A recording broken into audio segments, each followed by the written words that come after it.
Good evening class.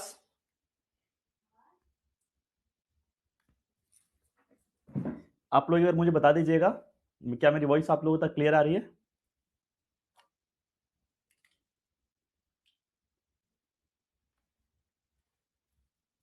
कल का PDF मैंने अपलोड कर दिया ना ऐप में। आपको यूनिट नंबर टॉपर्स बैच को ओपन करना है, फोल्डर को ओपन करेंगे तो यूनिट नंबर 1 के लिए जाएंगे। यूनिट नंबर 1 में जाएंगे तो आपको नोट्स वाले में जाना है, नोट्स मिल जाएगा आपको।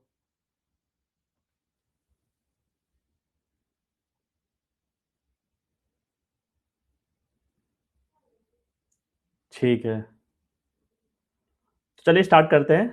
ठीक है, बिना टाइम वेस्ट किए।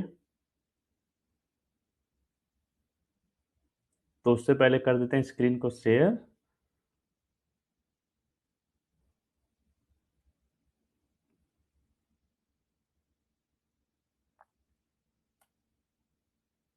ठीक है, तो हम लोग कौन सा यूनिट पढ़ रहे थे? Unit 1 health status and programs in India, major diseases and health policies present health status. ठीक है, रिटन टेस्ट का पैटर्न है, कल मैंने डिस्कस कर लिया था तो वापस से इसको रिपीट करने की जरूरत नहीं है।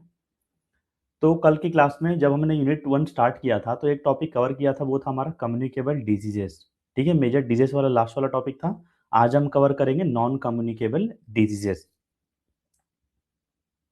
अगर आपको बीच में कुछ भी पूछना होगा तो आप चैट बॉक्स में ड्रॉप कर दीजिएगा, नहीं तो अगर बहुत ही ज़्यादा डाउट होगा तो हैंड रेस कर लीजिएगा। ठीक है, मैं भी आपके चैट्स को एक बार ओपन कर लेता हूँ ताकि मैं भी देख पाऊँ साइड बाय साइड।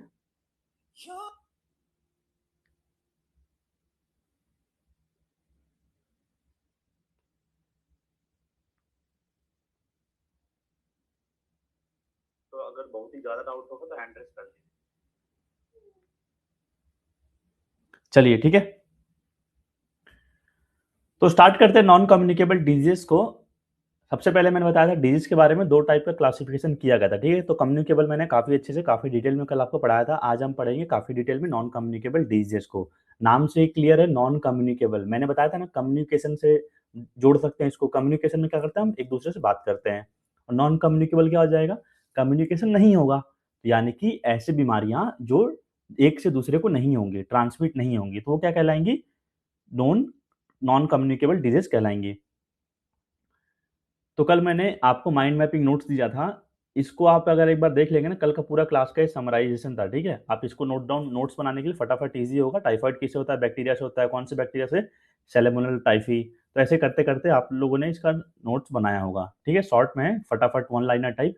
इससे आपको क्या होगा, जब आप लास्ट टाइम में एग्जाम से पहले जाएंगे ना रिवीजन के लिए, तब आपको ये पता चलेगा इसका काम क्या है। ठीक है, अभी तो आपको नोट्स बनाना है डिटेल में, जो मैं पढ़ा रहा हूँ क्लासेस के हिसाब से। जो जो इंपॉर्टेंट चीज़ें होगी वो भी मैं बताते हुए चलूँगा, ताकि आपको उसको नोट डाउन करना ही है, उसको छोड़ना नहीं है। तो स्टार्ट करते हैं नॉन कम्युनिकेबल डिजीजेस को। तो जैसा मैंने आपको बताया, ये ट्रांसमिट नहीं होता एक से दूसरे को, वही चीज़ यहाँ पर लिखा गया है। Non communicable diseases NCDs are diseases that are not transmitted from one person to another. एक इंसान से दूसरे को नहीं फैलती हैं। तो क्या हो जा, अगर नहीं फैलेगा तो मतलब हम खुद ही उत्पन्न करें ना अपने अंदर से। तो non communicable diseases are also known as lifestyle diseases और क्रोनिक डिजीजेस। लाइफस्टाइल डिजीज मतलब हम खुद ही अपने लाइफस्टाइल के थ्रू उसको उत्पन्न कर रहे हैं, अपने अंदर में खुद ही जमा रहे हैं। और क्रोनिक मतलब होता है लंबे समय से चलते हुए आ रहा है। तो क्या क्या कारण हो सकते हैं जिनसे हमें नॉन कम्युनिकेबल डिजीज होती हैं? मेजर 6 रिस्क फैक्टर्स हैं ऑफ नॉन कम्युनिकेबल डिजीजेस। तो पहला आपका दिया है cigarette use and other forms of smoking. जो भी हम स्मोकिंग वगैरह करते हैं, आपको दिख रहा होगा ना, जैसे मान लीजिए आपका पेड़ है, तो पेड़ में ऊपर दिख रहा है आपको बीमारियों के नाम दिए हैं। दिया diabetes, heart disease and stroke, cancer, chronic lung disease, या फिर अदर कोई भी नॉन कम्युनिकेबल डिजीज हो गया। तो ये सब कहाँ से हुआ? इसकी जड़ कहाँ से है? पेड़ की इस जड़ की। आप फिजिकली इनएक्टिविटी हैं, अल्कोहल अब्यूज करते हैं, अनहेल्दी डाइट लेते हैं, टोबैको कंज्यूम करते हैं, तो ये सब आप करते हैं, तभी जाके आपको ये सारी बीमारियां ऊपर वाली पेड़ वाली हो रही हैं। वही चीज यहाँ पे ट्री चार्ट से बना बताया गया है। तो हम बात कर रहे थे क्या क्या चीज़ों से होता है। तो आपका पहला पॉइंट में दिया था cigarette and other forms of smoking, alcohol, शराब का दुरुपयोग करते हैं आप, अल्कोहल अब्यूज करते हैं। फेलियर और inability to obtain preventive health services, जैसे कि हाइपरटेंशन कंट्रोल आपके पास है ही नहीं, कैंसर डिटेक्ट आप कर ही नहीं पा रहे हैं, मैनेजमेंट ऑफ डायबिटीज आप कर ही नहीं पा रहे हैं। मान लीजिए कोई गरीब जगह पे रह रहा है, ठीक है, अब उसको कोई प्रॉब्लम हो गया, अब उसके पास इतना रिसोर्सेज ही नहीं है कि वो जाके हॉस्पिटल में अपना चेकअप करा सके। तो क्या हम बोल सकते हैं ना, उसके पास इनएबिलिटी है, वो प्रिवेंटिव जो हेल्थ सर्विसेज है उसका लाभ ही नहीं उठा पा रहा है, क्योंकि उसको बेसिक चीजें नहीं है। तो अगर ये सब चीज़ें नहीं होंगी तो भी उसको कॉज हो सकता है। फिर क्या बोला, लाइफस्टाइल चेंजेस, बढ़िया सीडेंटरी लाइफस्टाइल जी रहे हैं, समोसे बड़े घर में खा रहे हैं, सो रहे हैं, ग्राउंड नहीं जा रहे हैं, बिल्कुल फिजिकली इनएक्टिव हैं, तो लाइफस्टाइल ही मॉडिफिकेशन हुआ ना। तो लाइफस्टाइल चेंजेस से भी हो सकता है, बढ़िया खाए जा रहे हैं घर पे। फिर क्या बोला है, इन्वायरमेंटल रिस्क फैक्टर्स, इन्वायरमेंट मतलब पर्यावरण में जो भी मुझे बाहर से खतरा है, जैसे ऑक्यूपेशनल हैजार्ड्स। ऑक्यूपेशनल हैजार्ड्स मतलब क्या हो जाएगा, व्यवसाय, जैसे काम करने पेरेंट्स जाते हैं, मान लीजिए ऐसे जगह पे जा रहे हैं कि फैक्ट्री में एकदम गर्मी है, तो उससे भी कुछ ना कुछ प्रॉब्लम हो सकती है रेडिएशन से।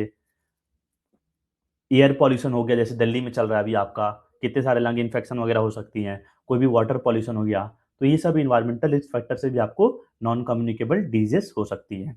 और छठवां फैक्टर कौन सा है जो मेजर फैक्टर है, स्ट्रेस फैक्टर, यानी कि हम स्ट्रेस वगैरह लेते हैं लाइफ के रिगार्डिंग, यार ये भी करना है, ये भी देखना है, तो काफ़ी सारे स्ट्रेसेस हमें अफेक्ट करते हैं। तो ये 6 मेजर रिस्क फैक्टर्स हैं नॉन कम्युनिकेबल डिजीज के, जिससे हमें ये चीज़ होता है। अब आगे बढ़ते हैं, तो आपके सिलेबस में अगर हम देखेंगे, सिलेबस में तो आपका यहाँ पे क्या दिया था, 5 चीज़ें दी गई थी, 4 चीज़ें दिया गया, ठीक है। पहला बोला है डायबिटीज़ नॉन कम्युनिकेबल डिजीज़ में, दूसरा बोला है हाइपरटेंशन, तीसरा बोला है ओबेसिटी और चौथा बोला है आर्थराइटिस आपका 4th वाला है।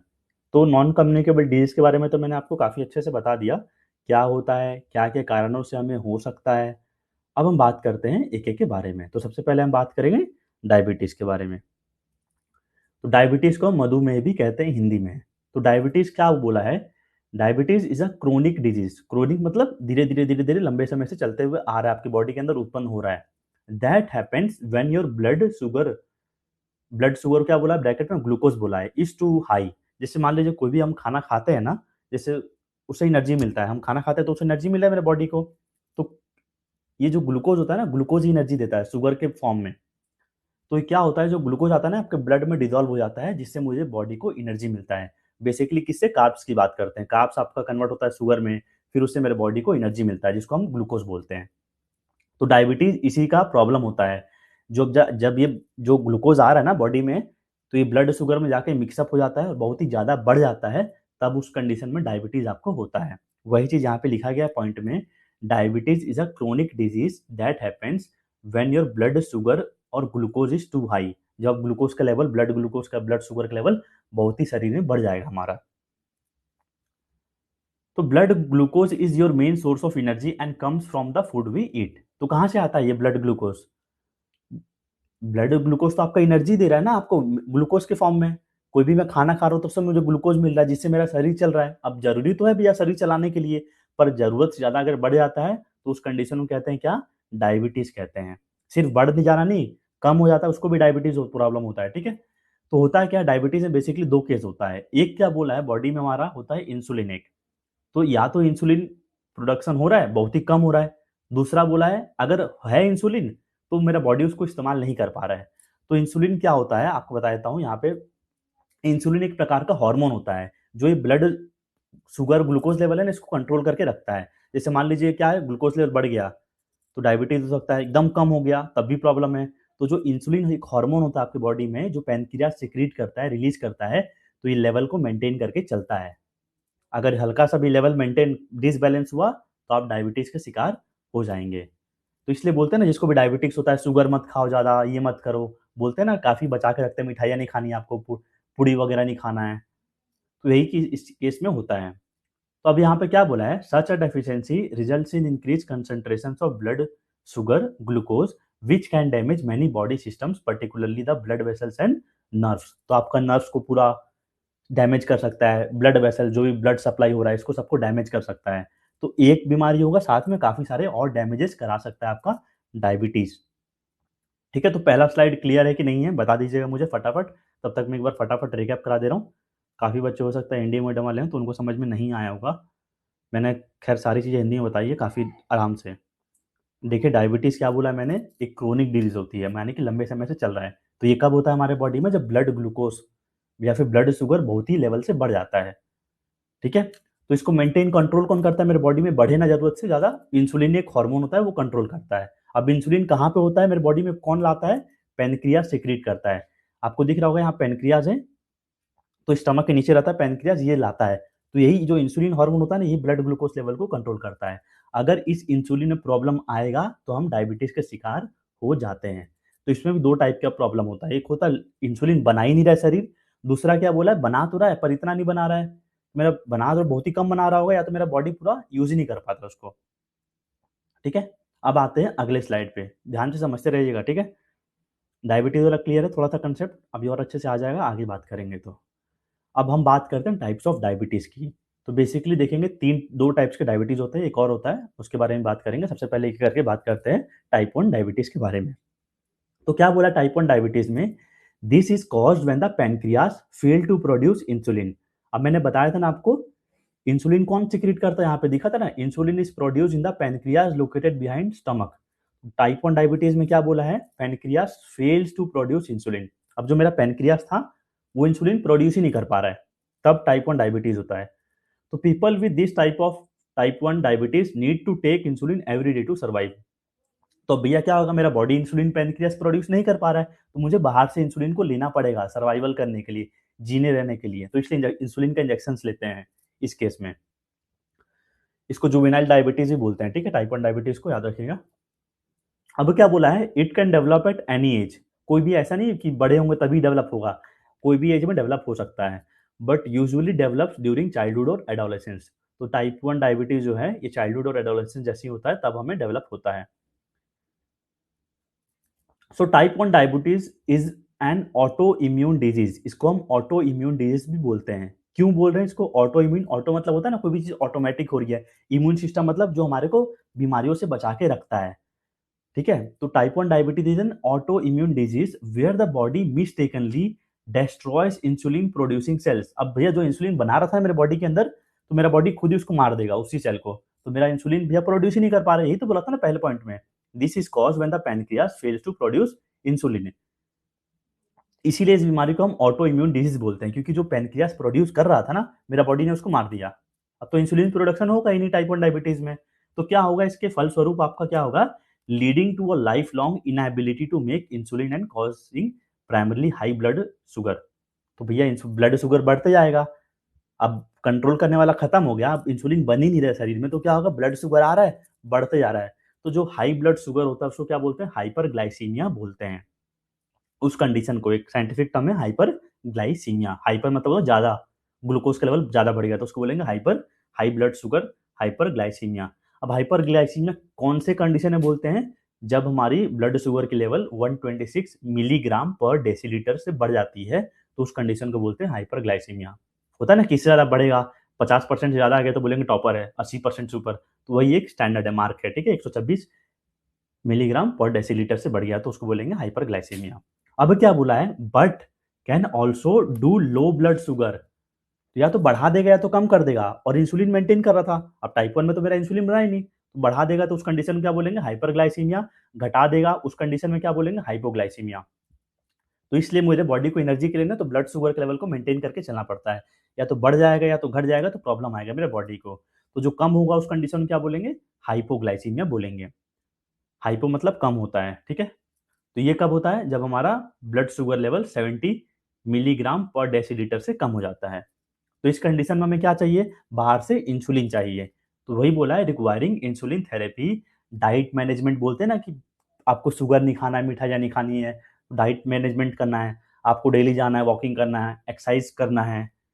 तो विथ सिम्टम्स लाइक, अब क्या क्या सिम्टम्स होगा जब टाइप 1 डायबिटीज होगा, डायबिटीज में कॉमन ही सिम्टम्स है, बहुत ही प्यास लगेगा, ठीक है? बार बार आपको यूरिनेशन आएगा, फिर फटीग होगा, बहुत ही थका-थका सा लगेगा, और वेट लॉस आपका फटाफट होगा, क्योंकि ज़्यादा यूरिनेशन कर रहे हैं तो वेट लॉस आपका अल्टीमेटली होगा, और प्यास भी लगेगा उतना ही यूरिनेशन आपका होगा।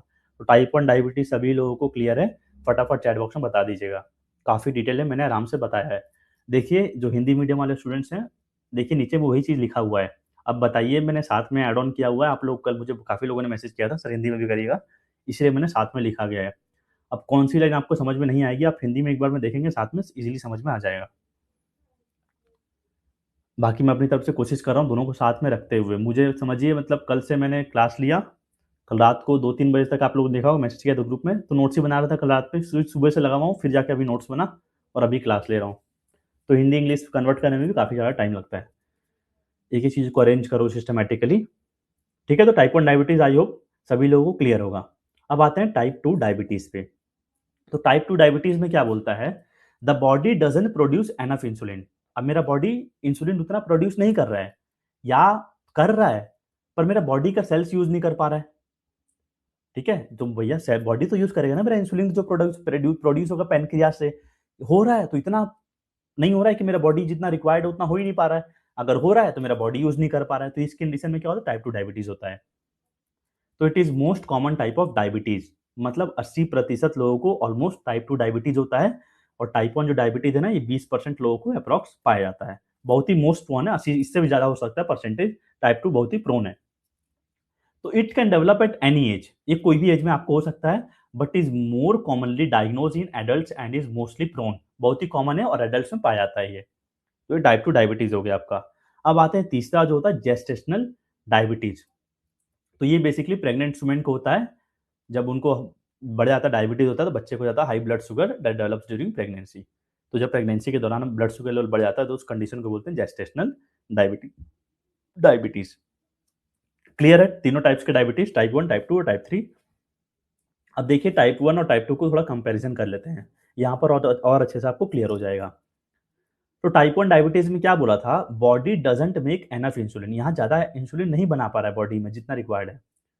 और यहाँ पे क्या बोला है, बन रहा है तो उतना नहीं बन रहा है, अगर बन भी रहा है तो मेरा बॉडी रेस्पॉन्ड नहीं कर रहा है उसको। फिर ये क्या बोला है, caused by immune system reaction, क्योंकि जो मेरा इम्यून सिस्टम था, ऑटो इम्यून डिसऑर्डर बोले थे ना इसको, क्योंकि ऑर्डर ही खराब कर दिया, तो मेरा बॉडी का पैनक्रियाज ही मार दिया उसको। इंसुलिन जो प्रोड्यूस कर रहा था प्रोड्यूस ही नहीं कर पा रहा इंसुलिन। और टाइप 2 डायबिटीज कैसे बोला है, कैसे होता है, लाइफस्टाइल फैक्टर से होता है। बढ़िया हमारा सीडेंटरी लाइफस्टाइल चल रहा है, ग्राउंड में नहीं जा रहे हैं, खा रहे हैं बढ़िया तेल आइटम पूरी खा रहे हैं, तो जेनेटिक से भी होता है। ठीक है, जीन से अपने पेरेंट्स से अभी आप ले सकते हैं टाइप 2 डायबिटीज को। तो type 1 diabetes often starts in childhood, ये बेसिकली बचपन में ही स्टार्ट हो जाता है, और ये आपका मिडिल एज, जैसे अभी जिस एज में हम जा रहे हैं उस एज में चालू होता है ये। फिर क्या बोला है, टाइप 1 डायबिटीज के सिम्टम्स में यानी कि लक्षण क्या हो जाएंगे, फटाफट आता है। और टाइप 2 डायबिटीज क्या है, धीरे धीरे धीरे धीरे, आप अभी जो खा रहे हैं ना समोसे बड़े बर्गर पिज्जा, तो धीरे धीरे धीरे धीरे एक्यूमुलेट कर रहा है आपके बॉडी के अंदर, ये धीरे धीरे रिएक्शन अपना देना चालू करेगा। तो जब टाइप 1 डायबिटीज होता है तो क्या बोला, ट्रीटेड विथ इंसुलिन इंजेक्शन, और इस केस में इंसुलिन का इंजेक्शन बाहर से लेना पड़ेगा। और इसमें क्या बोला, टाइप 2 डायबिटीज में हमें बाहर से दवाइयाँ लेनी पड़ेंगी और अपने लाइफस्टाइल में थोड़ी मॉडिफिकेशन करनी पड़ेंगी, सारी मिठाइयाँ बंद करनी पड़ेंगी, तेल वाले आइटम्स बंद करने पड़ेंगे। तो ये सब चीज़ें आपको लाइफस्टाइल में चेंजेस करनी पड़ती हैं। बफरिंग मेरे साइड से तो नहीं हो रहा होगा, मैं तो वाईफाई से कनेक्ट करके क्लास ले रहा हूँ, आपके साइड से हो रहा होगा। आप क्लास को लीव करके वापस से दूसरे क्वालिटी में क्वालिटी कम करके ज्वाइन कर लो, ठीक है। ये देखिए जेनेटिक फैक्टर से टाइप 2 डायबिटीज होता है आपका, टाइप 1 नहीं होगा, टाइप 1 हो सकता है पर उतना नहीं होता है। क्यों, क्योंकि इसमें आपका इम्यून सिस्टम आपका बॉडी नुकसान करा दे रहा है आपको। टाइप 2 आपका डायबिटिक्स होता है, ठीक है। टाइप 2 आपका जेनेटिक्स हो रहा है, टाइप 1 नहीं हो रहा। टाइप 1 क्या हो रहा है कि जो इंसुलिन प्रोड्यूस करा रहा था खुद ही आपका बॉडी ने उसको मार दिया, तो ये आप खुद ही कर रहे हैं। और टाइप 2 आप पेरेंट्स से भी ले सकते हैं जेनेटिक के थ्रू, ठीक है मुर्शिद। तो अब आते हैं थोड़ा स्ट्रक्चर से समझते हैं टाइप्स ऑफ डायबिटीज जो मैंने बताया ना, टाइप 1 और टाइप 2। देखिए लेफ्ट साइड में सबसे पहले देखिएगा, यहाँ पे क्या बोला है लेफ्ट साइड में, ये एक हेल्दी पर्सन है, ठीक है। और ये टाइप 1 डायबिटीज वाले हैं और ये टाइप 2 डायबिटीज वाले हैं। तो हेल्दी पर्सन है, इनके बॉडी में पेनक्रियाज लोकेटेड है स्टमक के नीचे में। अब ये इंसुलिन को प्रोडक्शन कर रहा है बढ़िया। मान लीजिए मैंने कोई खाना खाया, फूड लिया, मैंने कुछ भी खाना खाया, पेट में गया तो ग्लूकोज मिलेगा मुझे, जिसे एनर्जी चाहिए बॉडी को। तो जो ग्लूकोज प्रोड्यूस होता है, मेरा मसल्स यूज करते हैं ना, हमें कोई भी ताकत मूवमेंट कराना तो मसल्स कराते हैं ना हमारे, तो मसल्स इस ग्लूकोज को यूज करता है। तो अगर मेरा मसल्स यूज कर पा रहा है जो भी ग्लूकोज आ रहा है, क्यों कर पा रहा है, क्योंकि यहाँ पे इंसुलिन प्रोड्यूस हो रहा है जो मेंटेन करके रखा हुआ है, तभी मेरे मसल्स जो ऊपर से एनर्जी आ रही है ना ग्लूकोज के फॉर्म में, उसको यूज कर पा रहा है। तो ये हेल्दी पर्सनैलिटी का है, मतलब इंसान हेल्दी हो तो ऐसे काम करेगा। अब टाइप 1 डायबिटीज में क्या होगा, मैं खाना तो खा रहा हूँ, ऊपर से पेट में आ रहा है मान लीजिए एनर्जी के फॉर्म में, ग्लूकोज के फॉर्म में, जिससे मुझे मसल्स को एनर्जी लेना है, काम करना है। लेकिन क्यों नहीं कर पा रहे, यहाँ पे क्रॉस क्यों बना हुआ है, इसीलिए बना हुआ है क्योंकि जो पेनक्रियास है ना, ये इंसुलिन प्रोडक्शन कर ही नहीं रहा है आपका, नो इंसुलिन प्रोडक्शन कर रहा है।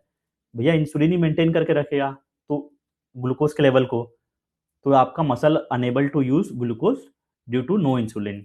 अब टाइप 2 डायबिटीज में क्या बोला है, पेनक्रियास कर तो रहा है लेकिन इतना ज्यादा नहीं कर रहा है, इंसुलिन कम कर रहा है, या तो कर रहा है तो मेरा बॉडी यूज नहीं कर पा रहा है। इस केस में टाइप 2 डायबिटीज में ये होता है, तो यहाँ भी आपका मसल नहीं कर पाएगा उसको यूज। तो ये डायबिटीज आपका क्लियर हो गया। आप देखिए एक बार हो जाता है ना तो उसको क्यूरेबल पूरा तरह से तरीके से तो नहीं हो पाता, कोई भी चीज़ एक बार हो जाता है तो आजकल तो काफ़ी सारी दवाइयाँ आ गई इतनी सारी की हो जाती हैं, पर बहुत ही मुश्किल हो जाता है, आपको फिर लंबे समय तक इसका इलाज चलाने पड़ता है। ठीक है, लाइफस्टाइल चेंजेस कर करके आप उस पर कंट्रोल कर सकते हैं। तो अब एक डायबिटीज में आपका एक और चीज है इंपॉर्टेंट, दो टाइप के सेल्स होते हैं, एक है आपका अल्फा सेल, इस वाले स्लाइड में दिख रहा होगा आपको, एक है आपका बीटा सेल। अब ये अल्फा और बीटा सेल होते क्या है पहले ये समझ लीजिए, नीचे में आपको दिख रहा होगा, alpha and beta cells are located in the islets of Langerhans which are located in pancreas. अब यहाँ पे पेनक्रियाज है ना, तो पेनक्रियाज में आपका एक ऐसे पाइप टाइप बना हुआ है, इस्लेट्स ऑफ लैंग्रेंस, ये दो सेल्स प्रोड्यूस करते हैं, कोशिका जिसको हिंदी में बोलते हैं सेल्स को। ठीक है, कौन सा सेल, दो सेल, अल्फा और बीटा सेल। अब आते हैं पहले अल्फा सेल के बारे में पढ़ते हैं। तो अल्फा सेल क्या बोला है, they secrete glucagon, a hormone that increases blood sugar level. तो ये अल्फा सेल क्या करते हैं, ब्लड ग्लूकोज ऐसा हार्मोन सिक्रेट करते हैं जिसका नाम है ग्लूकागोन, जो ब्लड शुगर लेवल को बढ़ाता है बॉडी में। ठीक है, तो टाइप 2 डायबिटीज में क्या होता है, alpha cells become dysfunction and release too much glucagon. अब जो आपके अल्फा सेल्स थे वो डिसफंक्शन हो गए, काम ही नहीं कर रहे हैं, तो क्या होगा, ग्लूकागोन बढ़ते जा रहा है बॉडी में। तो when blood sugar is already high further contributing to hyperglycemia, तो इस कंडीशन में क्या हो जाएगा, हमारा ब्लड शुगर बहुत ही बढ़ गया, अब जो कंट्रोल कर रहा था वही खत्म हो गया है, अल्फा सेल्स आपके डिसफंक्शन हो गए हैं और ये रिलीज करे जा रहे हैं ग्लूकागोन, पहले से ज्यादा था, ब्लड ग्लूकोज शुगर लेवल और बढ़ाते जा रहे हैं, तो उस कंडीशन में आपका हाइपरग्लाइसीमिया होता है। तो आपको इस स्लाइड में ये याद करना है, ग्लूकागोन क्या करता है, आपका ब्लड शुगर लेवल को बढ़ाता है, increases blood sugar level, release कौन करता है, अल्फा सेल करते हैं। ठीक है, सिंपल से। बीटा सेल पे आते हैं। अब बीटा सेल क्या बोला है, beta cell secrete insulin hormone, बहुत इंपॉर्टेंट है आपके एग्जाम प्रोस्पेक्टिव से। बीटा सेल्स आपको सीक्रेट करते हैं इंसुलिन को, a hormone that lowers blood sugar level. तो जो बढ़ा था ना आपका ब्लड शुगर, उसको कंट्रोल कौन करेगा, इंसुलिन करेगा। तो इंसुलिन ही आपका कंट्रोल करता है, लोअर करता है उस ब्लड शुगर लेवल को जो बढ़ गया था। तो डिसफंक्शन ऑफ दिस सेल्स में कॉज डायबिटीज। तो वही मैंने पढ़ा है ना आपको, डायबिटीज में अगर इंसुलिन खराब हो गया तो ये कंट्रोल मैकेनिज्म आपका खराब हो जाएगा। तो अगर इंसुलिन में प्रॉब्लम आई तो आपको होगा डायबिटीज। ठीक है, तो type 1 because beta cells are often destroyed by the body immune system leading to immune deficiency. तो यही आपका था अल्फा सेल और बीटा सेल के बारे में, इसी के साथ हमारा डायबिटीज कंप्लीट हो गया। अब हम पढ़ेंगे दूसरे नॉन कम्युनिकेबल डिजीज के बारे में, वो है आपका हाइपर टेंशन। तो डायबिटीज सभी लोग को क्लियर है, फटाफट चैट बॉक्स में बता दीजिएगा, फिर मैं आगे बढ़ूंगा। अभी तक हमने पहला वाला टिक किया है, ठीक है, डायबिटीज काफी डिटेल में पढ़ा रहा हूँ, मैंने बोला था आपको कोई क्वेश्चन नहीं छूटेगा। एक पढ़ने के बाद आपको ऐप में टेस्ट भी मिल जाएगा इस पर्टिकुलर टॉपिक का, तो आप वहां से एक बार देंगे ना तो काफी अच्छे से क्लियर हो जाएगा। बाकी पढ़ाने के बाद में आपको पीवाईक्यूज भी दिखा दूंगा, कैसे कैसे क्वेश्चन इस पर्टिकुलर टॉपिक से लास्ट ईयर आए हुए थे 2025 में। ठीक है, सभी लोग के मैं चैट्स देख पा रहा हूँ। चलिए आगे बढ़ते हैं, ठीक है।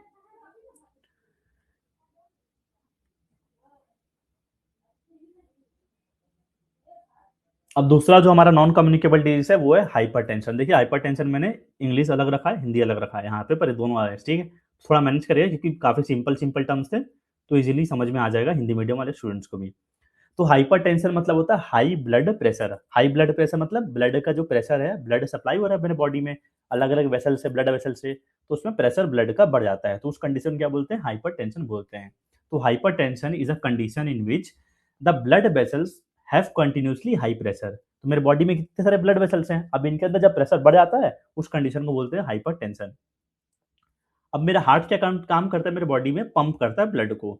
The heart pumps blood to all part of the body. हम सभी लोगों को पता है हार्ट पंप मशीन की तरह काम करता है, जैसे टूलू पंप होता है ना, पंप करता है पानी को, वैसे ही हार्ट मेरे बॉडी में काम करता है, ब्लड को इधर से उधर पंप करने काम करता है। तो each time the heart pumps blood pressure into the vessels.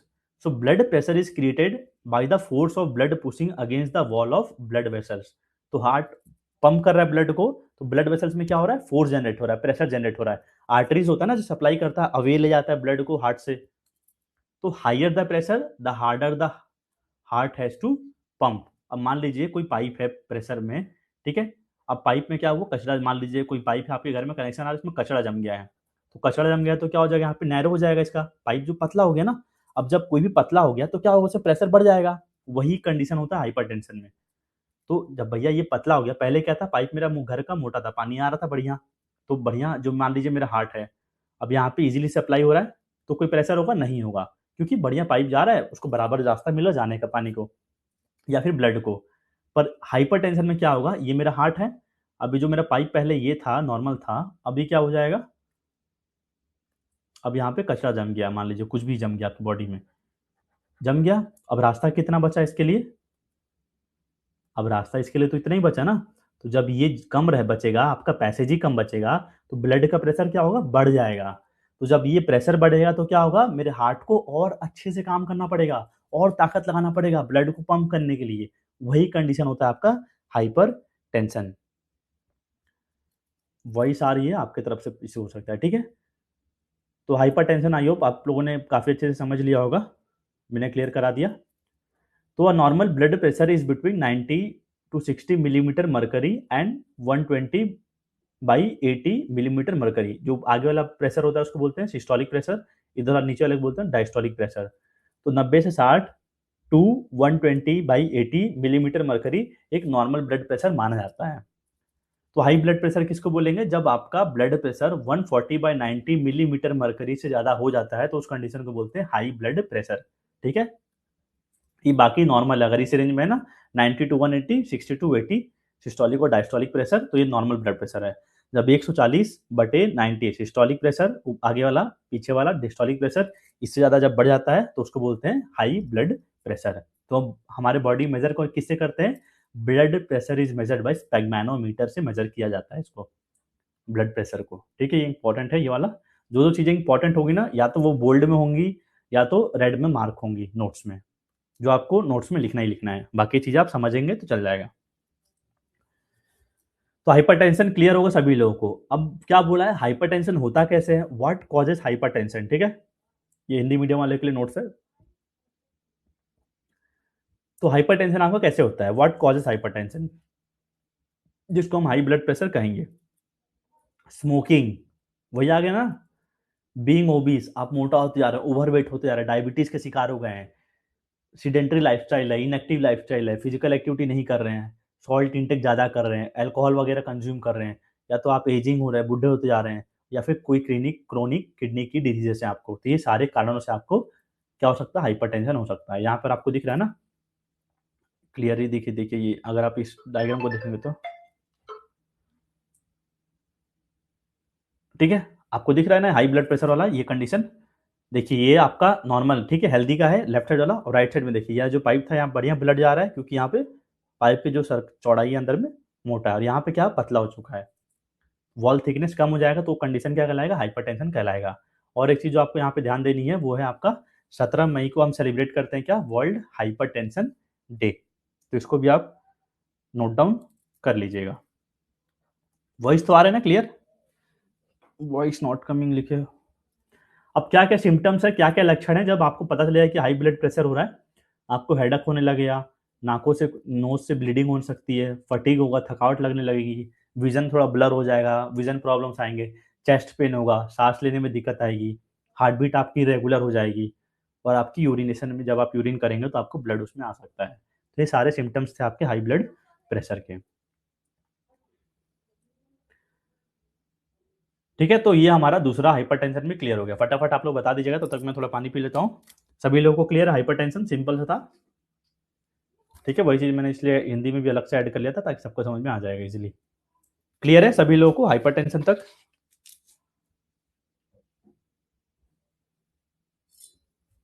सभी लोग बता दीजिए फटाफट।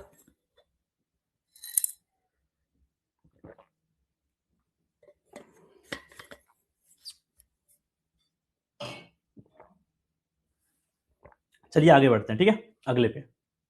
अगला है हमारा ओबेसिटी।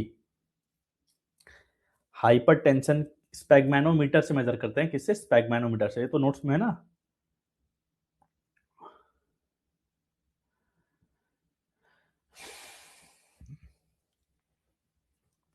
चलिए सभी लोगों को क्लियर है, तो अब अगले नॉन कम्युनिकेबल डिजीज पे आते हैं, तीसरा है, 4 पढ़ने थे हमें, तीसरे पे आते हैं, वो है हमारा ओबेसिटी, जिसको मोटापा बोलते हैं।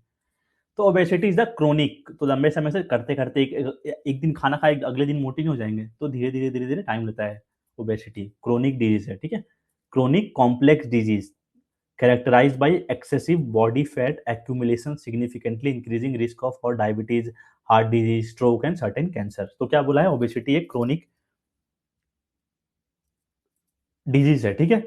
क्रोनिक डिजीज है, अब कैसे हो रहा है, कॉम्प्लेक्स चीजों से हो रहा है, मतलब बहुत सारे फैक्टर्स है जो आपको करवा रहे हैं, मोटापा करवा रहे हैं। आप ज्यादा खाना खा रहे हैं, ठीक है, ज्यादा खाना खा रहे हैं, उल्टा पुल्टा खा रहे हैं, जंक फूड खा रहे हैं, ग्राउंड में खेलने नहीं जा रहे हैं, तो ये सारी चीजें से होता है। और इसमें होता क्या है, एक्यूमुलेट हो जा रहा है आपका। तो क्या क्या होगा, अगर आपको एक बीमारी होगा ना, अगर आप मोटे होते जाएंगे तो आपको साथ में काफी सारी वन ब्रिंग्स टू, और साथ में और सारी बीमारियां आते जाएगी। डायबिटीज हो गया, हार्ट डिजीज हो गया, स्ट्रोक हो गया, या सर्टन कैंसर। तो ये साथ में तो आएगा, जैसे होता है ना, पेरेंट्स चिल्लाने लगते हैं कि मोटा हो रहा है तू दौड़ने जाया कर, ये किया कर। तो ओबेसिटी जैसे ही आपको होगा, साथ में और बीमारियां आपको आने लगेंगी। तो अब क्या बोला है, it results from a calorie imbalance. अब कैलोरी, मान लीजिए आपको इतना रिक्वायरमेंट है, मान लीजिए मुझे मेरे गाड़ी को चलाने के लिए, मान लीजिए मेरा शरीर, मान लीजिए एक बॉडी है, तो मुझे चलाने के लिए मान लीजिए 2000 कैलोरीज चाहिए, सिंपल सा, ठीक है, 2000 कैलोरीज चाहिए। अब क्या बोला है, वेन वेयर, अब इस कंडीशन में क्या होता है, ओबेसिटी में इनटेक एक्सीड्स एक्सपेंडिचर। अब मैं खाए जा रहा हूँ, 2000 रुपये कैलोरीज मेरा बॉडी को रिक्वायरमेंट है, पर मैं काम कितना कर रहा हूँ, 1500 का ही काम कर रहा हूँ, ठीक है, 1500 कैलोरीज मैंने बंद किया, जला रहा हूँ। अब मैंने खा रहा हूँ 2000 कैलोरीज, तो ये प्लस 500 हो जाएगा। तो ये क्या बोला है, वही चीज यहाँ बोला है, when where intake exceeds energy expenditure. आपने जितना खर्चा नहीं किया उतना खा लिया, तो इससे भी आपका मोटापा बढ़ते जाएगा। और क्या बोला है, ड्रिवन बाय जेनेटिक्स, जेनेटिक्स से भी हो सकता है, आपके पेरेंट्स मोटे थे तो आप भी हो सकते हैं। मेटाबॉलिज्म खराब है, मेटाबॉलिज्म क्या होता है, जब हम कोई खाने को खाते हैं, उस खाने से कैसे पचाकर अपने बॉडी में एनर्जी ले पाते हैं। तो हो सकता है आपका मेटाबॉलिज्म खराब हो, तब भी हो सकता है। या तो हो सकता है आपका डाइट बहुत ही खराब है, आप तेल वगैरह बहुत ही ज़्यादा खाते हैं। या तो हो सकता है आपका इन्वायरमेंट ही वैसा है।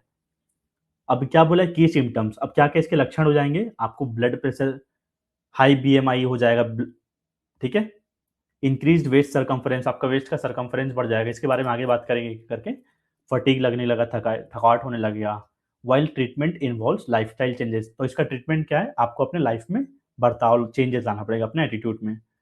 काउंसलिंग चाहिए आपको, लोग काउंसलिंग करेंगे, और कुछ दवाइयाँ मेडिकेशन वगैरह भी आप कर सकते हैं इस चीज़ के लिए। तो ओबेसिटी तो सिंपल था, सभी लोग को इसका आइडिया होगा ही। हाँ, ठीक है, अब आते हैं, ओबेसिटी का पहला स्लाइड तो क्लियर था, अब बात करते हैं क्या क्या कारणों से हमें ओबेसिटी हो सकता है। आपको इमेज में दिख रहा होगा ना, बढ़िया अनहेल्दी डाइट खा रहे हैं, पिज्जा बर्गर खा रहे हैं। तो obesity develops over time due to an energy imbalance, energy imbalance मैंने बताया आप कर रहे हैं, consuming more calories than the body burns, आप जितना खर्चा नहीं कर रहे हैं, बॉडी बर्न नहीं कर रहा है, उतना ज्यादा खा ले रहे हैं, तो ओबेसिटी उस कारण से भी हो सकती है।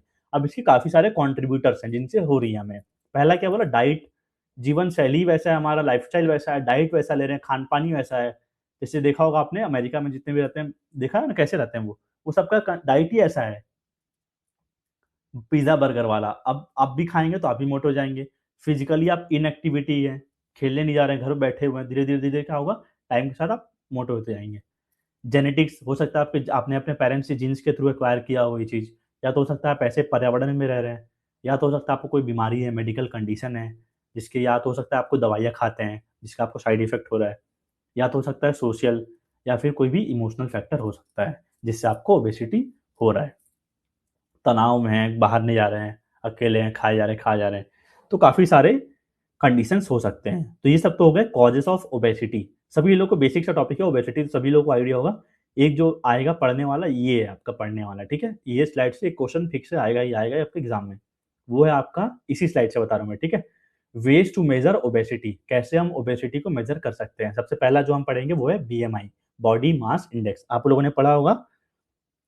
तो बीएमआई का फॉर्मूला सबसे इंपॉर्टेंट है, पहला weight in KG, height in metre square. कैसे मेजर करते हैं इसको, बीएमआई को, weight in KG, height in metre square. तो ये एक क्लासिफिकेशन दिया गया डब्ल्यूएचओ के द्वारा, एक रेंज बनाया गया है। अब जब भी हम बीएमआई होता है ना, तो बीएमआई स्पोर्ट्स पर्सन के लिए नहीं होता है, एक चीज ध्यान दीजिएगा। बीएमआई होता है सीडेंटरी इंडिविजुअल के लिए, जो नॉर्मल इंडिविजुअल्स होते हैं ना, जैसे आपका कोई भाई होगा, कोई स्पोर्ट्स से रिलेटेड नहीं होगा, उसके लिए बीएमआई, स्पोर्ट्स पर्सन के लिए बीएमआई नहीं होता है। मान लीजिए कोई भैया जिम वाला है, बढ़िया फिजिक वाला है, उसने पूरा मसल गेन किया हुआ बॉडी में, बनाया अपने आप को उस हिसाब से, अब उसका बीएमआई मान लीजिए फॉल कर रहा है ओवरवेट कैटेगरी में, पर क्या आप बोलेंगे ओवरवेट है, ये फिट नहीं है, क्योंकि बीएमआई सिर्फ फैट ही मेजर करता है आपका, अलग से मसल मास नहीं मेजर करता है, ये चीज ध्यान रखिएगा, ठीक है।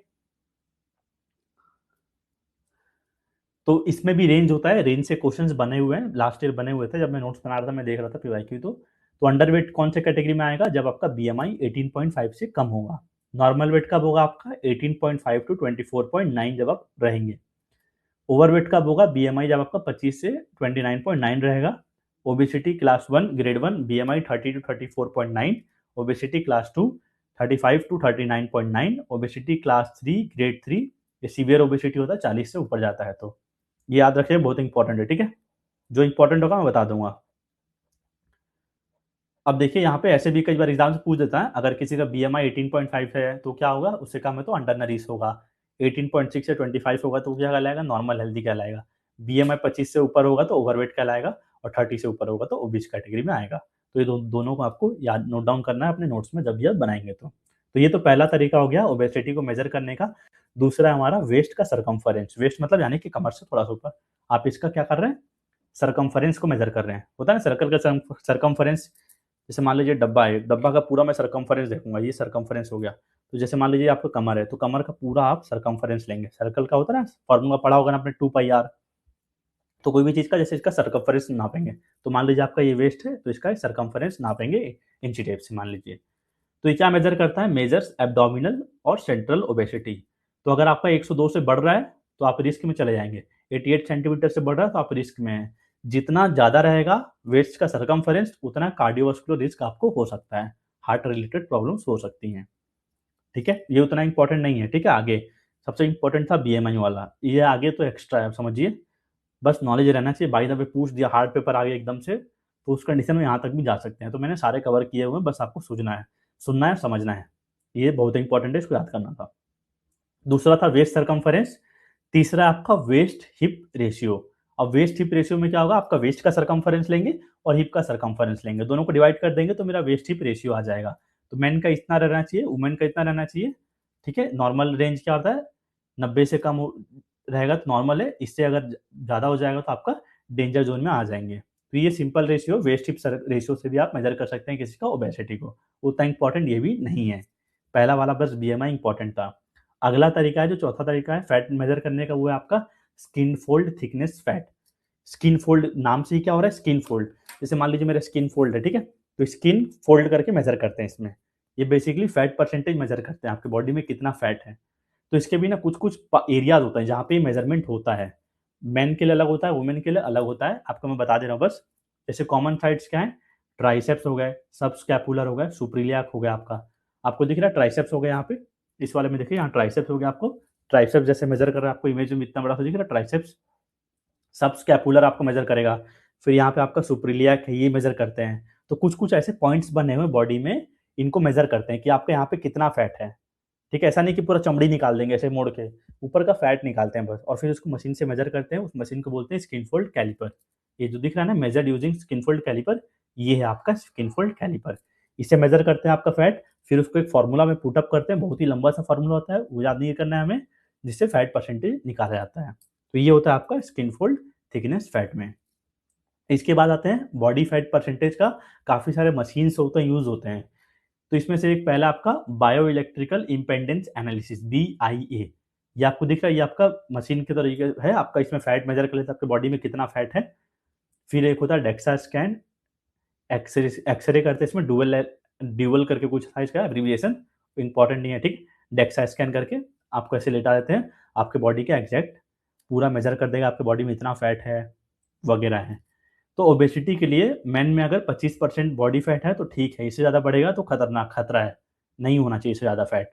वुमेन में 32% ऑफ देयर बॉडी फैट नहीं होना चाहिए, इससे ज़्यादा नहीं बढ़ना चाहिए, वुमेन के लिए फिर वो डेंजरस है। और काफ़ी सारे तरीके होते हैं, हाइड्रोस्टेटिक वेइंग, जैसे पानी में डाल देते हैं किसी को, फैट पता चलता है,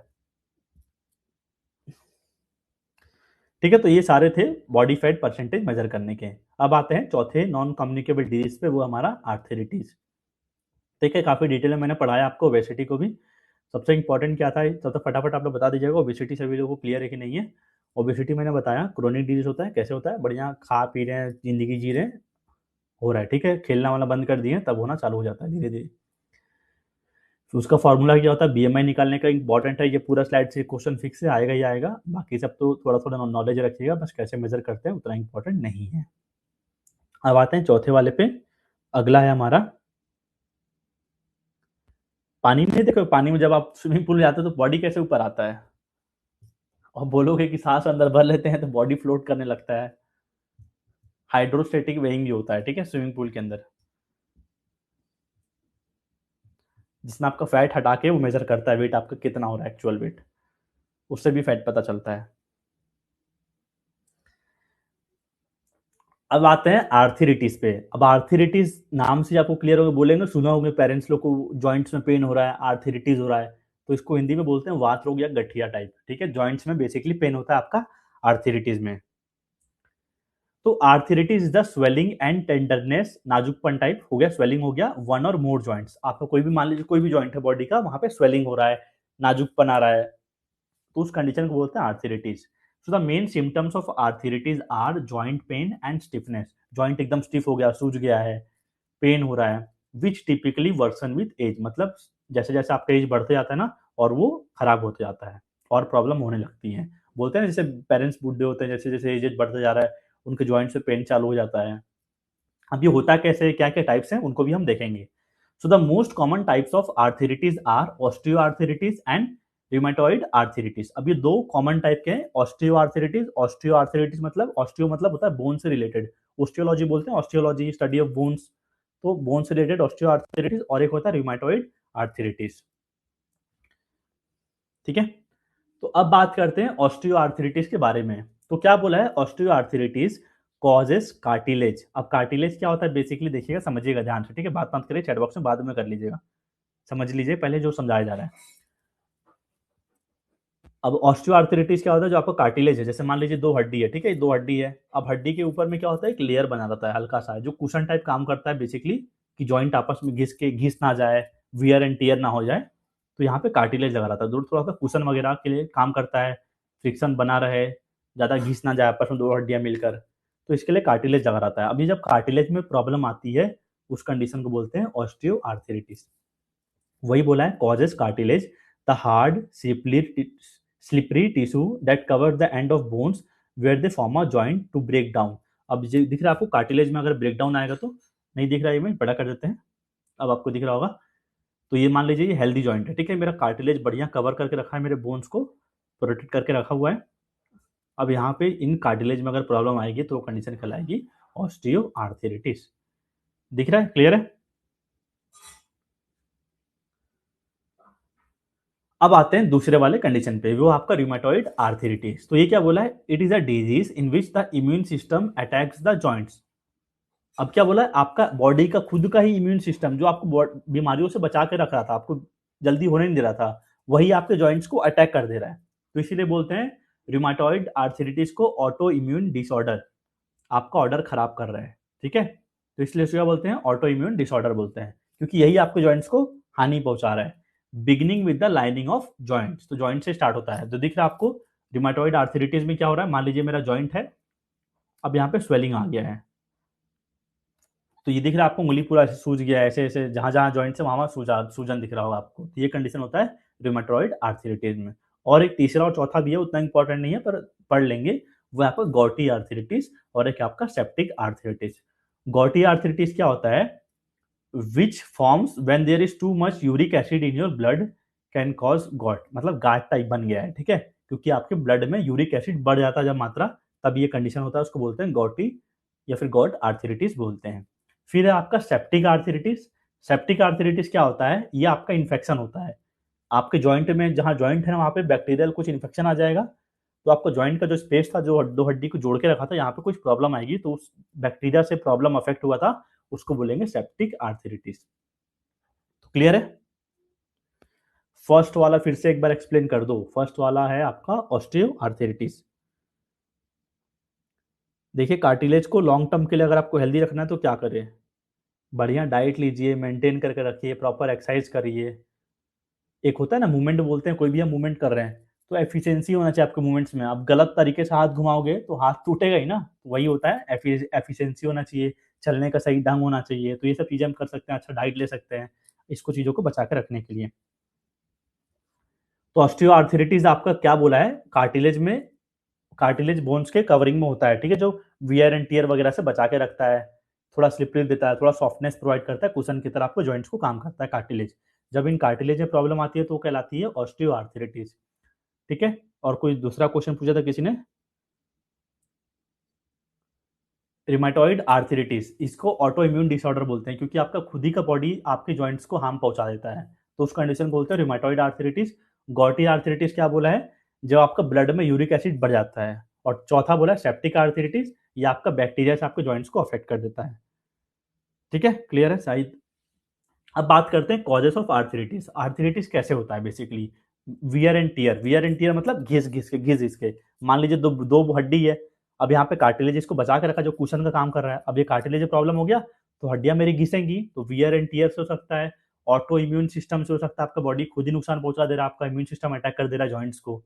और दूसरा और कोई अदर फैक्टर हो गया, मान लीजिए आपको कोई इन्फेक्शन हो गया, स्किन इन्फेक्शन हो गया, कहीं आप गिर गए, हड्डी टूट गया, इंजरी हो गया जॉइंट्स में, या फिर जेनेटिक फैक्टर्स हैं, तो ये सब चीज़ों से भी हो सकता है। तो ये सारे थे हमारे कॉजेस ऑफ आर्थराइटिस।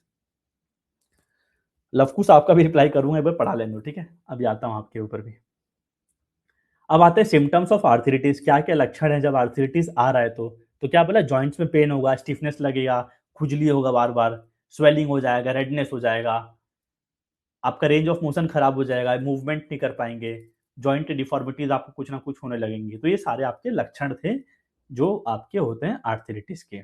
अब रिस्क फैक्टर्स क्या क्या है, मतलब किसको हो सकता है जल्दी, एज पे मैटर करता है, जैसे ही आप एजेड बढ़ते जा रहे हैं ना, एज आपका, उतने चांसेस आपको इसके बढ़ते जाते हैं। जेंडर में क्या बोला है, वुमेन को ज्यादा प्रोन रहते हैं इसके आर्थराइटिस के लिए। वेट क्या बोला है, जितने मोटे रहेंगे ओबेसिटी वाले लोग रहेंगे उनको ज्यादा जल्दी हो सकता है। जेनेटिक्स कंडीशन है आपका, या फिर पेरेंट्स से आपने लिया हुआ हो, आपका फैमिली हिस्ट्री है, पेरेंट्स को है, वो चीज़ आपको भी हो सकता है। या तो हो सकता है आपको पहले से कोई चोट लगा हो, तो भी आपको आर्थराइटिस वगैरह हो सकती है। तो this are the risk factors for arthritis. गठिया के लिए जोखिम कारक ये थे आपके उम्र, लिंग, वजन, जेनेटिक्स और पिछली चोटें। अब आते हैं ट्रीटमेंट एंड मैनेजमेंट ऑप्शंस। अब क्या क्या हम इसके ट्रीटमेंट कर सकते हैं, बहुत ही सिंपल सा है, ठीक है, बड़ा बड़ा आपको समझना नहीं है, वो तो मैंने लिखा हुआ है बस, या जब आपको मान लीजिए किसी को समझ में नहीं आ रहा तो आगे पढ़ के समझ जाएगा। मेडिकेशन से मतलब क्या होता है, दवाई खाना। फिजिकल थेरेपी मतलब होता है मान लीजिए फिजियोथेरेपी वगैरह आप करा रहे हैं जॉइंट्स वगैरह का। लाइफस्टाइल चेंजेस क्या हो रहा है, जब पहले ग्राउंड में नहीं जा रहे थे अब आप ग्राउंड जाएंगे। वेट लॉस हो रहा है, दौड़ेंगे ताकि वेट लॉस कम करे। Low impact exercises, swimming, walking वगैरह करेंगे। हॉट कोल्ड थेरेपी लेंगे, सोना बाथ वगैरह लेंगे, ज़्यादा प्रॉब्लम हो गया सर्जरी कराएंगे। फिर क्या बोला, असिस्टिव डिवाइसेस लेंगे जो हमें सपोर्ट करे हमारे जॉइंट्स को मूवमेंट कराने में, वॉकर वगैरह। तो ये सारे आपके ट्रीटमेंट्स और मैनेजमेंट ऑप्शंस थे,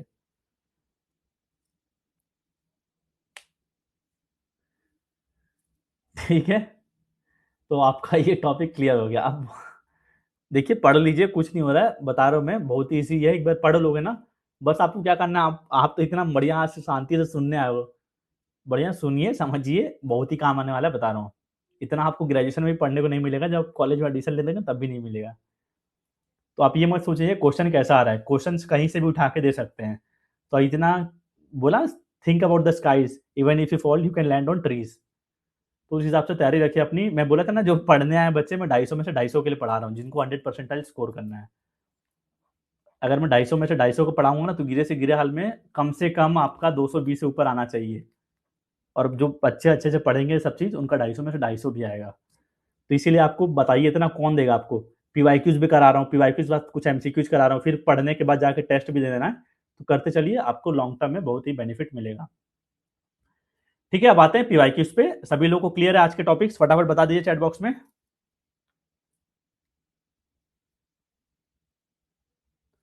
सभी लोगों को क्लियर है, चैट बॉक्स में बता दीजिए, फिर मैं आपको पीवाईक्यूज कराता हूँ जो इस पर्टिकुलर टॉपिक से आए हुए हैं। सभी लोग फटाफट रिप्लाई कर दीजिए, मैं वेट कर रहा हूँ, ठीक है। लाइव क्लास का मतलब तो यही है ना, पूछो और आगे बढ़ो। जिसको ज़्यादा पूछना होगा, माइक ऑन करना होगा, अपना हैंड रेस करिएगा, फिर मेरे पास रिक्वेस्ट आती है, फिर मैं इधर से ऑन करूंगा, तब अपना माइक ऑन कर पाएंगे।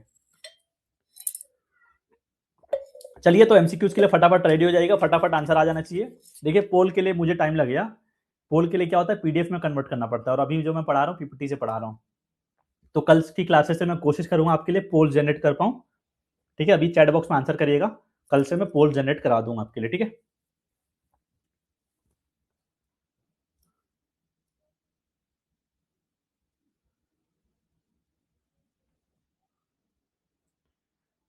खुद की बॉडी कैसे हार्म कर सकती है? अगर आपको कोई प्रॉब्लम होगा, आपका जैसे मैंने बताया ना इंसुलिन काम करना बंद कर दिया उस केस में, खुद का बॉडी एंटी हो जाएगा ना, बढ़ते जाएगा बढ़ते जाएगा, कोई भी कंडीशन हो सकता है। चलिए स्टार्ट करते हैं। ठीक है, PYQs from topic non communicable diseases. तो पहला क्वेश्चन आपके स्क्रीन पर आ चुका है, विच of the following comes under the category of non communicable diseases. आपको पूरे ऑप्शंस को पढ़ना है, मलेरिया, डायबिटीज, हाइपरटेंशन, आर्थराइटिस, और स्टेटमेंट वाइज अरेंज करना है कौन सा आंसर इसका हो सकता है। ये पीवाईक्यू का लास्ट ईयर क्वेश्चन आया हुआ है, एज इट इज वही क्वेश्चन है। यहाँ बस मैंने एक चेंज किया है, यहाँ पे पहले कैंसर था, मैंने कैंसर हटा के यहाँ पे आर्थराइटिस ऐड कर दिया है, और कुछ नहीं किया है, क्योंकि पहले कैंसर वगैरह था तो आर्थराइटिस हटा के अब जो नया सिलेबस में उसको मैंने डाल दिया है। हाँ, डिप्रेशन था। ठीक है, तो आंसर सभी लोग कर रहे हैं, ऑप्शन नंबर 2 बिल्कुल सही है। देखिए इसमें से क्या पूछा है, कौन सा दिया गया option communicable disease non communicable disease है। ठीक है, तो मलेरिया मैंने कल पढ़ा था कम्युनिकेबल है, तो डायबिटीज, हाइपरटेंशन और आर्थराइटिस, तो ये तीनों क्या है, नॉन कम्युनिकेबल है, बी सी डी। तो बी सी डी मिला है ऑप्शन नंबर 2 में। अंजलि आपका 1 कैसे आ रहा है आंसर? ठीक है, सभी लोगों ने सही दिया, आप ही गलत दिए हो बस। चलिए आगे चलते हैं क्वेश्चन नंबर 2 पे, identify the BMI range of grade 2 obesity. आगे क्वेश्चन अब डीप में, अब आपको आइडेंटिफाई करना है बीएमआई का रेंज ग्रेड 2 ओबेसिटी का क्या रहना चाहिए। अब आप बताइए मुझे इसका आंसर फटाफट, अभी तो मैंने पढ़ा दिया, अब मैं नहीं पढ़ा रहा था, ग्रेड 1 में इतना होता है, ग्रेड 2 में इतना होता है, ग्रेड 3 में इतना होता है, अब ये आया हुआ क्वेश्चन है। तो ग्रेड 2 ओबेसिटी का रेंज क्या रहता है? ऑप्शन नंबर 1, 2, 3 और 4। कोई कर रहा है 1, कोई कर रहा है 2, कोई कर रहा है 3।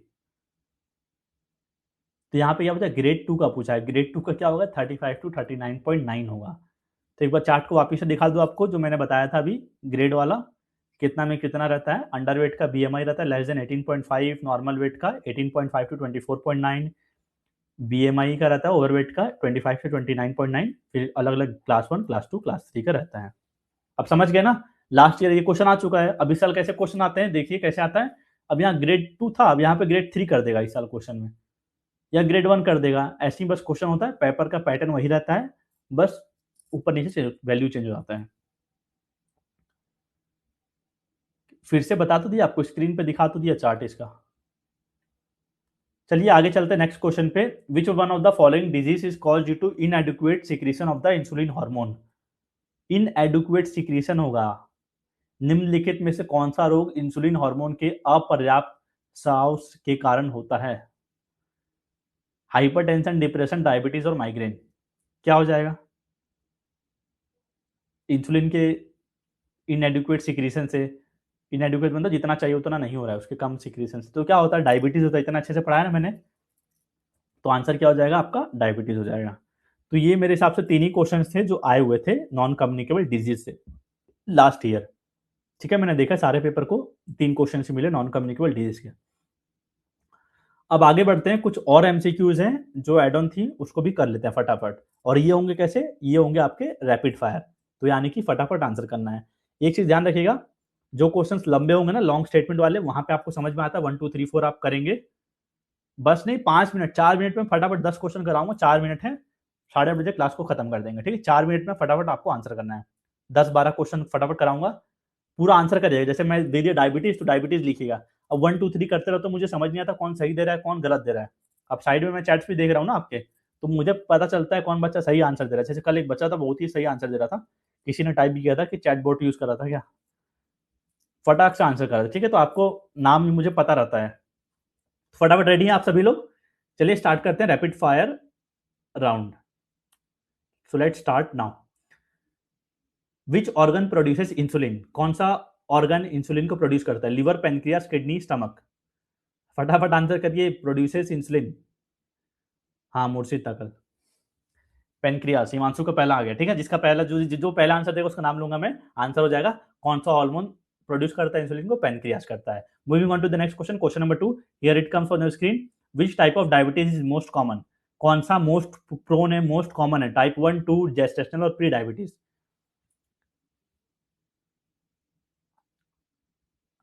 संपूर्ण काया टाइप 2 डायबिटीज, ठीक है। टाइप 1 गलत हो जाएगा आपका, आंसर क्या हो जाएगा? Type 2 diabetes. Question number 3, here it comes on your screen, which hormone lowers blood sugar level? कौन सा हार्मोन ब्लड शुगर लेवल को कम करता है, लोअर करता है? बढ़ जाता है तो उसको कम करता है। अब आंसर करिए। ग्लूकागोन, इंसुलिन, एड्रेनालाइन और कॉर्टिसोल। कॉर्टिसोल आपका स्ट्रेस हार्मोन हो गया, adrenaline A B A B A B A B A B A B, ठीक है। तो आंसर क्या हो गया आपका? इंसुलिन हो गया। Question number 4, which lifestyle change can help prevent type 2 diabetes? कौन सा लाइफस्टाइल में आप चेंजेस लाएंगे जो टाइप 2 डायबिटीज को आप प्रिवेंट कर सकते हैं? फटाफट आंसर करिए, सिंपल सा क्वेश्चन है। ईटिंग मोर sugar, regular exercise, less water intake और मोर प्रोसेस्ड फूड, ठीक है। पूरा पिछले क्वेश्चन का आंसर इंसुलिन था, तो क्या हो जाएगा इसका आंसर? रेगुलर एक्सरसाइज, ठीक है, बिल्कुल सही हो जाएगा। Question number 5, which diabetes also called juvenile diabetes? मैं पढ़ाते वक्त बताया था इस डायबिटीज को जुवेनाइल डायबिटीज भी कहते हैं। वो कौन सा डायबिटीज था? टाइप 1, टाइप 2, जेस्टेशनल और नॉन ऑफ दीज? फटाफट आंसर करेगा तो उसको किसको बोलते हैं? ऋषिता ने आंसर दिया शायद फर्स्ट वाला पहले, तो इसका हो जाएगा टाइप 1 डायबिटीज, ठीक है। Which food is best for a diabetic diet? मान लीजिए कोई पेशेंट है डायबिटिक का, तो दिए गए ऑप्शन में से आपको कौन सा लग रहा है? कॉमन गेस करिए, कौन सा एक डायबिटिक वाले को डाइट में देना चाहिए? Sugar drinks, whole grains, white bread और आइसक्रीम? होल ग्रेन्स होगा, ठीक है। बाकी सब चीजें तो कहीं ना कहीं अफेक्ट करेगी ना नेगेटिव वे में। होल ग्रेन्स आप दे सकते हैं उसको। चलिए नेक्स्ट क्वेश्चन पे चलते हैं। Question number 7, which number represents high blood pressure, hypertension? तो कौन सा दिए गए ऑप्शन में से रिप्रेजेंट कर रहा है हाई ब्लड प्रेशर को? टाइमर चल रहा है आपका साइड में, फटाफट आंसर दीजिएगा। आंसर दे दिया सबसे पहले किसने दिया, देखते हैं। होल ग्रेन के बाद इतने सारे चैट्स आ रहे हैं, फटा मिस हो गया, ठीक है। किसने दिया? तो आंसर क्या हो जाएगा? ऑप्शन नंबर सी हो जाएगा, 140 टू 190 मिलीमीटर मरकरी हो जाएगा इसका यूनिट, ठीक है। आगे वाला प्रेशर होता है सिस्टोलिक, बगल वाला होता है diastolic. What is the another name of hypertension? बहुत सिंपल सा क्वेश्चन है।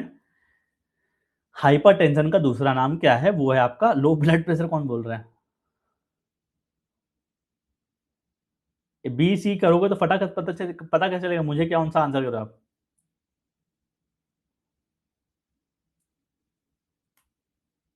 हाई ब्लड प्रेशर होगा, ठीक है। Question number 9, what are non communicable disease? दिए गए ऑप्शन में से कौन सा नॉन कम्युनिकेबल डिजीज है? Diseases that spread from person to person, disease caused by bacteria and virus, chronic disease not spread by infection, disease caused by parasites. जो पूरा answer करेगा ना, जिसे मुझे पता चल पाए बी सी छोड़ के, उसका मैं नाम लूंगा, ठीक है। अभी तक किसी का नहीं आया, सब सी सी सी कर रहे हैं। तो chronic disease not spread by infection, non communicable disease है जो एक से दूसरे को नहीं फैलता है, ठीक है। तो आंसर क्या हो जाएगा आपका? ऑप्शन नंबर 3 हो जाएगा। पैरासाइट यार कल पढ़ाया था, ऐसे मत करो, ये कम्युनिकेबल डिजीज तो है। प्रोटोजोन पैरासाइट, मलेरिया भूल गए क्या? कैसे आंसर दे रहे हो आप लोग? ऑप्शन नंबर डी 3 होगा ना, सी हो जाएगा answer. Question number 10, which of the following is a primary method to prevent non communicable disease? कौन सा प्राइमरी मेथड है अगर आपको प्रिवेंट करना है नॉन कम्युनिकेबल डिजीज को? तो वैक्सीनेशन, एंटीबायोटिक्स, लाइफस्टाइल मॉडिफिकेशन और नन ऑफ दीज, ठीक है। प्रणव का आंसर आ गया। फटाफट हम यही करते हैं ना, गलत पढ़ लेते हैं क्वेश्चन को। तो आंसर क्या हो जाएगा? लाइफस्टाइल मॉडिफिकेशन हो जाएगा। इसने जायद, मोहम्मद जायद ने दिया आंसर, सही आंसर लाइफस्टाइल मॉडिफिकेशन।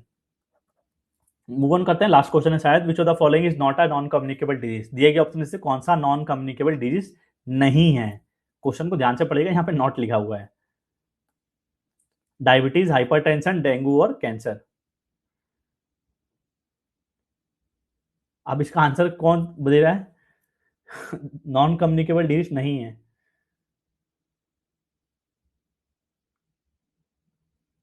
भैया डेंगू होगा, कैंसर कहाँ से करो यार? डेंगू होगा ना, कल मैंने पढ़ाया तो डेंगू आपको कम्युनिकेबल डिजीज में। तो आंसर क्या हो जाएगा, नॉट ये कम्युनिकेबल है तो डेंगू हो जाएगा आंसर।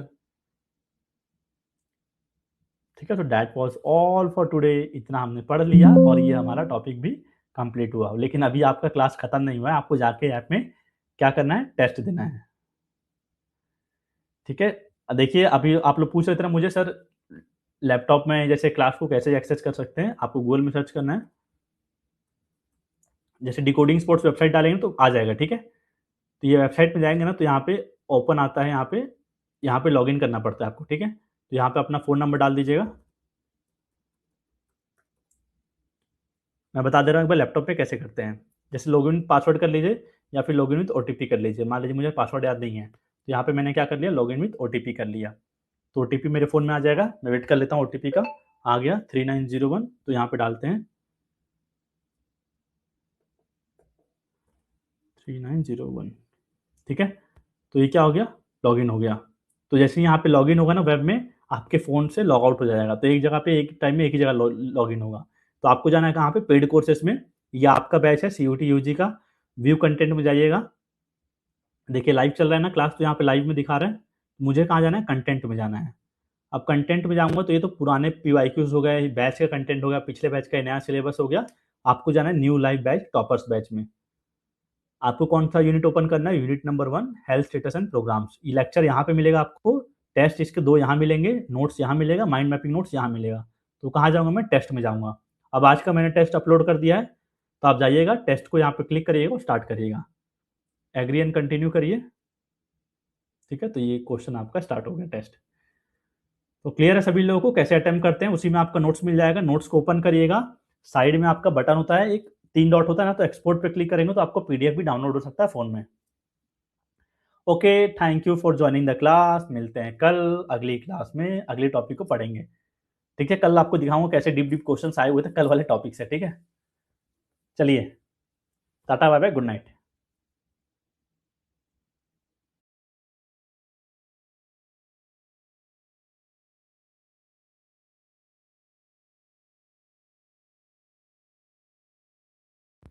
हाँ, टेस्ट कभी भी दे सकते हो आप लोग। ठीक है।